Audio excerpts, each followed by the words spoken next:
Start करते हैं वापस से। तो नेक्स्ट क्वेश्चन मैंने यहाँ पे लिया हुआ है और जो रिमेनिंग जो क्वेश्चन मैंने किए थे ऑलरेडी आपके प्रॉपर्टीज ऑफ डेफिनेट इंटीग्रल के थे। अब ये नेक्स्ट जो क्वेश्चन है यहाँ पे वो भी सेम यहाँ पे है, तो कैसे इसको सॉल्व करने वाले हैं तो उसको आप लोग देखते हैं। पहले आप क्या करिए कि आप एक बार वीडियो को पॉज करिए और वीडियो पॉज करने के बाद आप देखिए क्या आप इस क्वेश्चन को बना पाते हैं कि नहीं। अदरवाइज हम लोग क्वेश्चन को यहाँ से स्टार्ट करते हैं इसका सॉल्यूशन। तो आप अच्छे अगर स्टूडेंट हैं तो वीडियो को पॉज करिए और इस क्वेश्चन को बना के देखिए एक बार क्या आपका आंसर आने वाला है, क्योंकि मैंने इस क्वेश्चन के लिए आपको 4 ऑप्शन भी दिए हुए हैं, ठीक है ना। तो चलो स्टार्ट करते हैं। यहाँ पे कुछ लोग सॉल्व कर लिए होंगे तो इसका सॉल्यूशन स्टार्ट करते हैं। देखो सबसे पहले मैं इंटीग्रेशन यहाँ पे ले रहा हूँ 1/2 पाई 0 to 2 pi sin t minus tau cos tau D tau, ठीक है ना। ये आपको गिवन है यहाँ पे और आप देखो यहाँ पे जो इंटीग्रेशन हो रहा है ये इंटीग्रेशन है टाउ के रिस्पेक्ट में, नॉट टी, ओके। तो यहाँ पे जो टी का पार्ट रहेगा वो एज अ कांस्टेंट ट्रीट होगा, क्योंकि यहाँ पे जो इंडिपेंडेंट वेरिएबल है जिसके रिस्पेक्ट में इंटीग्रेशन हो रहा है वो है टाउ, ठीक है ना। और लिमिट आपको गिवन है यहाँ पे, लिमिट क्या है मेरे पास 0 से लेके 2 पाई, ओके। तो जब सॉल्यूशन स्टार्ट कर रहे हैं यहाँ पे, तो यहाँ पे देखो sin t माइनस टाउ है cos टाउ है, तो इसका इंटीग्रेशन डायरेक्टली तो नहीं दिख रहा है लेकिन इसको अपने कुछ मॉडिफाई करना पड़ेगा। कैसे? पहली बात आप देखो यहाँ पे sin a माइनस b का आप लोग फॉर्मूला जानते हो क्या? तो देखो यहाँ पे तो इंटीग्रेशन ये हो गया 1/2 पाई 0 to 2 pi sin a minus b का फॉर्मूला होता है sin क्या sin t मतलब sin a और cos b, ओके। तो ये हो गया मेरे पास टाउ और माइनस cos t और ये हो गया sin टाउ। समझ में आया क्या ये चीज आपको? उसके बाद आगे बढ़ते हैं, ये हो गया cos टाउ और d टाउ, ठीक। सो इंटीग्रेशन मेरे पास यहाँ पे आ गया 1/2 पाई, ठीक, 0 to 2 पाई, ठीक है। अभी देखो cos टाउ को मैं अंदर लेके आ रहा हूँ तो यहाँ पे हो जाएगा मेरे पास sin t और ये हो जाएगा cos square tau minus cos t, ये हो गया sin टाउ और cos टाउ, ओके। और यहाँ पे मैं लिखने वाला हूँ d टाउ। क्या आपको चीज समझ में आया क्या? ये मैंने पूरा यहाँ पे cos टाउ को अंदर लेके आया, ठीक। इसको आगे सॉल्व करते हैं तो i इक्वल टू हो गया 1/2 पाई, ओके। और यहाँ से sin t, अगर मैं सिर्फ इसको सॉल्व कर रहा हूँ, सेपरेटली सॉल्व कर लेते हैं, पहले इसको सॉल्व कर लेते हैं फिर इसको सॉल्व करेंगे, ठीक है। तो मैं इसको अगर सॉल्व कर रहा हूँ, इसका इंटीग्रेशन देख रहा हूँ, तो इसका इंटीग्रेशन आपको दिख रहा है। सबसे पहले तो sin t जो है एज अ कांस्टेंट ट्रीट होने वाला है, क्योंकि टाउ जो है यहाँ पे वेरिएबल है, ओके। तो इसको लिख रहा हूँ मैं 0 से लेके 2 पाई cos स्क्वायर टाउ को मैं क्या लिख सकता हूँ? फॉर्मूला बताओ यहाँ पे, क्या 1 plus cos 2 tau divide by 2, okay. और ये हो गया मेरे पास d टाउ, ठीक। इसको मैंने सेपरेटली किया हुआ है। फिर माइनस 1/2 पाई है ना, 1/2 पाई भी तो है ना, ओके। और यहाँ से इंटीग्रेशन से बाहर कौन आने वाला है? ये आएगा cos t, ओके।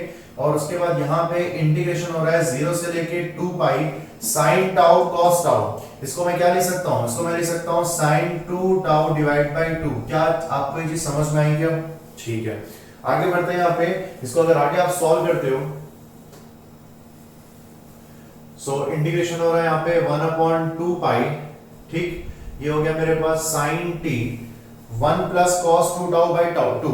इसका अगर अपने को इंटीग्रेशन करना है तो सबसे पहले ये 1/2 इसका इंटीग्रेशन हो जाएगा। देखो यहाँ पे ध्यान से, ये हो जाएगा 1 बाई टाउ, ठीक है, 1/2 और ये टाउ 0 से लेके 2 पाई। क्या आपको ये समझ में आई क्या? ठीक। उसके बाद नेक्स्ट फिर ये प्लस 1/2 है ना। अब cos 2 टाउ का इंटीग्रेशन क्या होगा अपने पास? cos का इंटीग्रेशन क्या होता है अपने पास यहाँ पे? sin, ये हो गया sin 2 टाउ और डिवाइड बाई 2 ये। और लिमिट मेरे पास है 0 से लेके 2 पाई तक का पार्ट, ठीक। तो ये हो गया अपने पास एक पार्ट। उसके बाद ये बचा हुआ है अभी अपने पास, है ना। तो यहाँ मैं लिख रहा हूँ 1/2 पाई, ओके, 1/2 पाई। यहाँ बचा है मेरे पास cos t, ठीक, sin 2 टाउ बाई 2। इसका अगर अपन इंटीग्रेशन करने वाले हैं तो sin का इंटीग्रेशन क्या होता है? माइनस cos होता है, ठीक है ना। तो यहाँ पे देखो क्या लिख रहा हूं मैं, इनटू, ये हो गया 1/2, ठीक, cos minus cos 2 tau, okay. और एक और नीचे आएगा यहाँ पे मेरे पास 2 और यहाँ पे लिमिट हो जाएगा 0 से लेके 2 पाई तक का पार्ट, ओके। अब इसको इंटीग्रेशन करते हैं तो 1/2 पाई, ये हो गया sin t, लिमिट पुट कर रहा हूं मैं यहाँ पे, तो 1/2 ये हो गया 2 पाई प्लस 1/4 इसमें लिमिट पुट करेंगे अपन, देखो ध्यान से यहाँ पे, तो साइन 2 इंटू टाउ की जगह पे 2 पाई पुट करो, कितना हो जाएगा साइन 4 पाई। साइन 4 पाई की वैल्यू क्या होती है 0, और एक बार जब 0 पुट करेंगे यहाँ पे, टाउ की जगह पे 0 पुट करेंगे तो कितना मिलेगा साइन 0 की वैल्यू, ये भी 0, खत्म हो गया ये, ठीक, ये एंड हो गया। 1/2 पाई, ये माइनस और ये माइनस, ये हो गया प्लस, उसके बाद 1/2 सबसे पहले ये है cos t इंटू 1/4, ओके। अब यहाँ पे लिमिट पुट कर रहा हूं मैं, तो माइनस माइनस ऑलरेडी मैंने प्लस कर लिया है cos 2, और यहाँ पे 2 पाई, तो cos 4 पाई, cos 4 पाई की वैल्यू होती है 1, और 0 पुट करेंगे तो यहाँ पे cos 0 की वैल्यू होती है वो भी 1, ठीक। तो यहाँ तक हम पहुंच चुके हैं, तो I इक्वल टू आ रहा है 1/2 पाई साइन t, ठीक, यहाँ पे बच रहा है पाई, ओके, यहाँ पे बच रहा है 0, ओके, और प्लस ये पूरा पार्ट 1 - 1 ये 0 हो गया, तो ये लिख दिया मैंने 0। तो इंटीग्रेशन I की वैल्यू हो गई यहाँ से, ये पाई और पाई कैंसिल हो गए, तो क्या बच रहा है मेरे पास, यहाँ बच रहा है हाफ साइन t, तो ये हो गया आपके पास आंसर। चेक कर लो कौन सा ऑप्शन आ रहा है आपके पास, ऑप्शन सी। तो होप सो आप इसको सॉल्व कर लिए होंगे मेरे सॉल्व करने के पहले, तो आपका आंसर हो सकता है आया होगा हाफ साइन t। तो जो लोग सॉल्व किए होंगे बहुत बढ़िया है, ठीक है, अच्छी बात है। चलो नेक्स्ट क्वेश्चन की तरफ मूव करते हैं हम लोग, ओके। चलो तो नेक्स्ट क्वेश्चन मैंने यहाँ पे लिखा हुआ है, तो आप क्या करोगे, नेक्स्ट क्वेश्चन देखो क्या लिखा हुआ है, 0 से लेके 1 तक का, और dx बाय √1 - x। तो ये जो क्वेश्चन है अपने पास गेट में आया हुआ क्वेश्चन है रिसेंट ईयर्स में इलेक्ट्रॉनिक्स में, तो इस पे अपन डिस्कशन करते हैं। आप सबसे पहले आप क्या करेंगे, जैसे मैंने आपको हमेशा से कहा ही है कि आप वीडियो को पॉज करो और एक बार इस क्वेश्चन को आप बना के देखो क्या आप इस क्वेश्चन को बना पा रहे हो कि नहीं, ठीक है। तो मेरे को लगता है सब लोग वीडियो पॉज कर रहे होंगे, ठीक। चलो तो हम लोग इसका डिस्कशन स्टार्ट करते हैं, और डिस्कशन में अपन क्या रखने वाले हैं, जो लिमिट आपको गिवन है 0 से लेके 1 है, ठीक है। इसका अगर अपन सॉल्यूशन देख रहे हैं 0 से लेके 1 तक का पार्ट, ये इसमें अगर अपन सब्स्टिट्यूशन मेथड अप्लाई करते हैं, क्योंकि अपने को ये पता है कि डायरेक्ट इंटीग्रेशन जो है 1/√1 - x का नहीं होता है ना।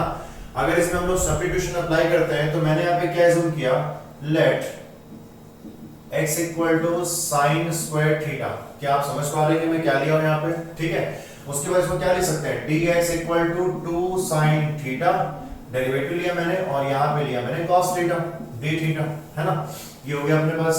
अब अगर सब्स्टिट्यूशन कर रहे हैं, तो लिमिट जो थी पहले 0 से लेके 1 थी, ये किसके लिमिट है मेरे पास, x के लिमिट है, तो ये चेंज होगा, थीटा के लिए चेंज होगा। तो इंटीग्रेशन यहाँ पे मैं देखो लिख रहा हूँ 0 से लेके 1, अब मैं 0, ठीक है, एक काम करता हूँ पूरा यहाँ पे फिर से लिख देता हूँ आप लोग के लिए 1 - x, ओके। अब देखो लिमिट कैसे चेंज होगी, x की वैल्यू 0 पुट करो तो क्या मिलेगा आपको, थीटा की वैल्यू 0, साइन की वैल्यू 0 कब होती है, जब थीटा की वैल्यू 0 होती है। और यहाँ पे जब 1 पुट करेंगे x इक्वल टू 1, तो sine square theta equal to 1, तो थीटा की वैल्यू मतलब साइन की वैल्यू 1 कब होती है, जब थीटा π/2 होता है। क्या समझ में आया आपको, ठीक है। उसके बाद dx की वैल्यू क्या है मेरे पास है 2 sin थीटा cos थीटा, और ये हो गया d थीटा डिवाइड बाय, नीचे में क्या बन रहा है 1 - x की वैल्यू क्या है मेरे पास, sin स्क्वायर थीटा। यार हम लोग तो फॉर्मूला जानते हैं ना कि ट्रिग्नोमेट्रिक आइडेंटिटी से √1 - sin स्क्वायर थीटा क्या होता है, cos स्क्वायर थीटा, और ये रूट लगा हुआ है इसलिए वो cos थीटा बन गया, मतलब ये cos थीटा ये दोनों कैंसिल हो गए यहाँ से। तो इंटीग्रेशन का यहाँ पे आंसर आ रहा है 0 से लेके π/2 2 sin थीटा d थीटा। इतना आपको समझ में आ गया होगा। चलो आगे बढ़ते हैं, इंटीग्रेशन यहाँ पे ये 2, अब यहाँ पे बच रहा है sin थीटा का अपने पास क्या होगा इंटीग्रेशन, यहाँ पे माइनस cos थीटा, और ये हो गया 0 से लेके π/2 का लिमिट, और 2 ये -2 हो गया। जैसे लिमिट पुट करेंगे cos π/2 0 और cos 0 -1, तो ये मिल गया अपने को यहाँ पे cos 0 1 हो गया, तो माइनस ये, तो आंसर आ गया मेरे पास 2। तो ये कुछ लोग आंसर इसका लेके आए होंगे, fill in the blank question था ये, रिसेंट ईयर में गेट में आया हुआ था ये। तो आप लोग ध्यान दो यहाँ पे कैसे इसको सॉल्यूशन हम लोग देख रहे हैं, कैसे सब्स्टिट्यूशन अप्लाई कर रहे हैं, ठीक है ना। अब क्या है कि आगे जाके जैसे ये क्वेश्चन हम लोग जो किए हुए हैं, आगे जाके हम लोग इसी क्वेश्चन को इस क्वेश्चन को मैं बाद में और डिस्कस करूंगा आपको, लेकिन कब, जब मैं आपको गामा फंक्शन और बीटा फंक्शन पढ़ाऊंगा, ठीक है ना। आगे के मेरे जो वीडियोस रहेंगे वो गामा फंक्शन और बीटा फंक्शन पे रहेंगे, तो वैसे ही क्वेश्चन जो है वो बीटा फंक्शन और क्वेश्चन है एक्चुअली में, तो उसको मैं आपको उस टॉपिक में ही डिस्कस करूंगा वापस से इसी क्वेश्चन को। तो उस क्वेश्चन में हम लोग देखेंगे कि इसका जो आंसर है वो 2 आएगा, ठीक है ना। चलो आगे बढ़ते हैं इसमें नेक्स्ट। चलो तो नेक्स्ट क्वेश्चन मैंने आपके लिए लेके आया हुआ है, इस क्वेश्चन को सॉल्व करते हैं। आप लोग भी इसको वीडियो पॉज करके सॉल्व करके देखिए तो ये कैसे सॉल्व होने वाला है, ठीक है। तो इसमें हम लोग याद होगा आपको कि प्रॉपर्टीज लिखे थे डेफिनेट इंटीग्रल का, तो उसी पे बेस अभी अपन क्वेश्चन कर रहे हैं, ठीक है। आगे के टॉपिक्स में आपको बताते जाऊंगा, तो पहले इस क्वेश्चन को कर लेते हैं, ठीक है। बढ़िया सा क्वेश्चन है ये, ठीक। ये BS ग्रेवाल का क्वेश्चन है, एग्जाम्पल क्वेश्चन है, ये मैंने उठाया हुआ है आप लोग के लिए ताकि आप थोड़ा अवेयर रहो, क्योंकि मैंने आपको पहले कहा है कि आपको प्रैक्टिस करनी चाहिए आपके BS ग्रेवाल से। अगर आप गेट के या ESE के अच्छे एस्पिरेंट्स हैं, आपको अच्छे क्वेश्चन सॉल्व करने हैं, क्योंकि आज भी वहां से डायरेक्ट क्वेश्चन बिल्कुल आते रहते हैं, है ना। तो क्या है कि आपको BS ग्रेवाल हो गए या फिर आपको NCERT के बुक्स हो गए, कई कई ऐसे टॉपिक्स आपको मिलेंगे जहां से आपको वहां से डायरेक्ट क्वेश्चन बिल्कुल एग्जाम में आते हैं और आपको उस बुक से हमेशा करनी चाहिए, ठीक है। तो ये जो क्वेश्चन मैं आपको पहले से बता दूं, ये BS ग्रेवाल क्वेश्चन है और चलो इसको सॉल्व करते हैं, ठीक है। चलो देखो यहाँ पे सबसे पहले मैं इंटीग्रेशन यहाँ पे लिख रहा हूँ, सॉल्यूशन स्टार्ट कर रहे हैं इसका। सो इंटीग्रेशन मेरे पास है I इक्वल टू 0 से लेके π/4 log, ठीक, 1 प्लस 10x dx, ठीक। अब यहाँ पे देखो इस क्वेश्चन को आपको दिख रहा है सबसे पहले कि डायरेक्टली log 1 प्लस 10x का इंटीग्रेशन तो पॉसिबल नहीं है, तो अपन इसमें कर क्या सकते हैं, अपन इसमें क्या कर सकते हैं, अगर मैंने प्रॉपर्टी नंबर 4 जैसा आपने देखे होंगे पहले की वीडियोस, ठीक है, तो उसमें प्रॉपर्टी नंबर 4 मैंने आपको बताया था, और प्रॉपर्टी नंबर 4 आपको क्या कहता है, 0 से लेके a f of x dx equal to, इसको क्या लिखते हैं, 0 से लेके a, ये फंक्शन x का था, अब ये हो जाएगा a माइनस x, लिमिट के साथ यहाँ पे चेंज हो गया dx, ओके। तो a माइनस x, तो वैसे ही यहाँ पे प्रॉपर्टी नंबर 4 आप अप्लाई करते हैं तो ये हो गया 0 से लेके π/4 नेचुरल लॉग 1 प्लस 10, ये x की वैल्यू में चेंज कर रहा हूँ, ये हो जाएगा x की वैल्यू π/4 माइनस x, क्या आपको समझ में आया क्या, ये हो गया dx, ठीक। अब आपको तो पता ही है कि 10a माइनस b का फॉर्मूला क्या होता है, तो 10a माइनस b का फॉर्मूला अप्लाई करते हैं यहाँ पे, तो i इक्वल टू हो गया मेरे पास 0 से लेके π/4 नेचुरल लॉग, ठीक, ये हो गया मेरे पास 1 प्लस 10 π/4 माइनस 10x, क्या होता है फॉर्मूला अपने पास 10a माइनस b का, 10a minus 10b divide by 1 plus 10a 10b, तो 1 प्लस ये हो गया मेरे पास 10 π/4 और 10x, ठीक, और ये हो गया dx। इसको आगे अगर सॉल्व करेंगे हम लोग, ठीक, ये ऑप्शन ही मैंने यहाँ पे लिखा हुआ है आप लोग के लिए।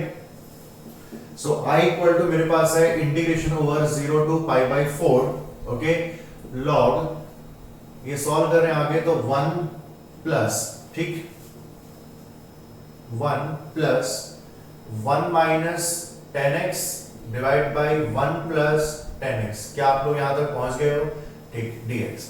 तो इंटीग्रेशन यहाँ पे हो गया 0 से π/4 नेचुरल लॉग, इसका एलसीएम लेते हैं ना, तो एलसीएम हो गया 1 प्लस 10x, ठीक, इसको इधर लेके आ जाओ, तो 1 plus 10x plus 1 minus 10x, ये हो गया लॉग के अंदर का पार्ट, और यहां से आप देख रहे हो दोनों कैंसिल हो रहे हैं, तो इंटीग्रेशन की वैल्यू यहाँ पे चेंज हो गई 0 से लेके π/4, ओके, नेचुरल लॉग, ये हो गया 2 डिवाइड बाय 1 प्लस 10x, क्या आपको इतना समझ में आया क्या, ठीक।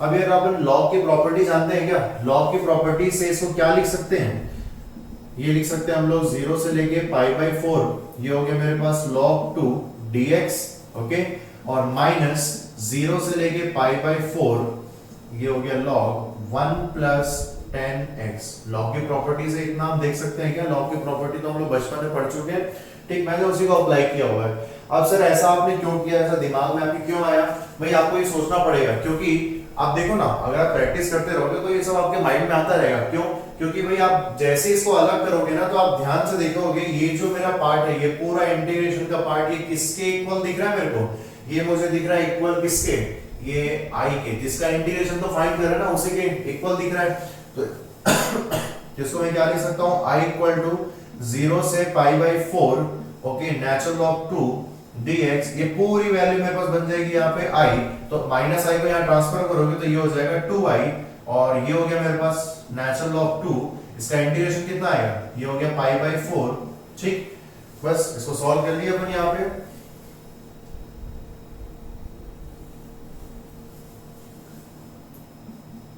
तो यहां से अगर सॉल्व करेंगे तो I की वैल्यू आ रही मेरे पास π/8, ये 2 को ट्रांसफर कर दें यहाँ पे, π/8 और नेचुरल लॉग 2, तो चेक कर लो आपके पास कौन सा ऑप्शन यहाँ पे सेटिस्फाई कर रहा है, चेक कर लो यहाँ पे ऑप्शन आपके पास C आ रहा है। अगर आपने थोड़ा भी कहीं भी मिस्टेक कर दिया, कहीं का भी 2 अगर आपने मिस्टेक कर दिया, कहीं आप स्किप कर गए कि आई को यहाँ पे ट्रांसफर करना भूल गए या फिर इसको 2i करना भूल गए, तो वहां पे आपका आंसर जो है π/4 log 2 भी हो सकता है या π/2 log 2 भी हो सकता है, क्योंकि सभी आपके पास ऑप्शन में है यहाँ पे।